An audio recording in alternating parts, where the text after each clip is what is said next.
JDS ಪಕ್ಷದಿಂದ ನಿಮ್ಮನ್ನ ಉಚ್ಚಾಟನೆ ಮಾಡಿದಾಗ ಮನಸ್ಥಿತಿ ಹೇಗಿತ್ತು? ರಾಜಕಾರಣದಲ್ಲಿ ಮೋಸ ಆಗಿ ತುಳಿತ ಕೊಟ್ಟು ಅಭ್ಯಾಸ ಆಗ್ಬಿಟ್ಟಿದೆ. ನಮಗೆ ಹೊಡೆತ ತಿಂದು ತಿಂದು ತಿಂದು ತಿಂದು ಹೆಗುಚ್ಚಲಗಳಾಗ್ಬಿಟ್ಟಿದೆ.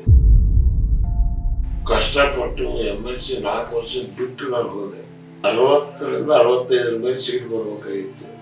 ಇವ್ರ ನಡೆ ರಮೇಶ ಕುಮಾರಸ್ವಾಮಿ ಭೇಟಿಯಾಗಿ ಬಂದ್ಬಿಟ್ರು ಎಲೆಕ್ಷನ್ ಟೈಮಲ್ಲಿ ಅಂತ ಸುದ್ದಿ ಹೊರಗೆ ಬಂದ್ಬಿಡ್ತು. ಇದು ತಿಳ್ಕೊಂಡ್ಮೇಲೆ ನಾನು ಖಾಮೋಶಿ ಆಗ್ಬಿಟ್ಟೆ. ಹೋಯ್ತಿದ್ದು ಅಂತೇಳಿ 18 ಸೀಟ್ ಬಂತು. ಮುಸ್ಲಿಮರು ಓಟ್ ಕೊಟ್ಟಿಲ್ಲ, ಕಳೆದ ಗೌಡರು ಓಟ್ ಕೊಟ್ರ, ಲಿಂಗಾಯತರು ಓಟ್ ಕೊಟ್ರ, ದಲಿತರು ಕೊಟ್ರ, ಕುರುಬರು ಕೊಟ್ರ. ಅವ್ರು ಯಾರು ಕೊಡ್ಲಿಲ್ಲ. ಅವ್ರು ಕೊಟ್ಟಿಲ್ಲ ಅಂತ ಯಾಕೆ ಹೇಳಲ್ಲ, ನಮ್ಗೆ ಯಾಕೆ ಹೇಳ್ತೀರಿ ಅಂದ್ರೆ ನಮ್ಮ ಕಮ್ಯುನಿಟಿ ಸ್ವಸ್ಥ ಕಮ್ಯುನಿಟಿ. ಏನ್ ಬೇಕಾದ್ರೂ ಹೇಳಬಹುದು, ಏನ್ ಬೇಕಾದ್ರೂ ಬೈಬಹುದು, ರಿಯಾಕ್ಟ್ ಮಾಡಲ್ಲ. ಅವರು ಸುಲಭವಾಗಿ ಸಿಕ್ಬಿಟ್ಟಿದ್ದೀವಿ. ಸೊ ಹಾಗಾಗಿ ಏನ್ ಮಾಡಿದ್ರು ಅಂದ್ರೆ ನನಗೆ ಹೇಳಲಾರ್ದೆ ರಮೇಶ್ ಹತ್ರ ಹೋದ್ರು, ಒಪ್ಪಂದ ಮಾಡ್ಕೊಂಡ್ರು, 2 ಸೀಟ್ ತಗೊಂಡ್ರು.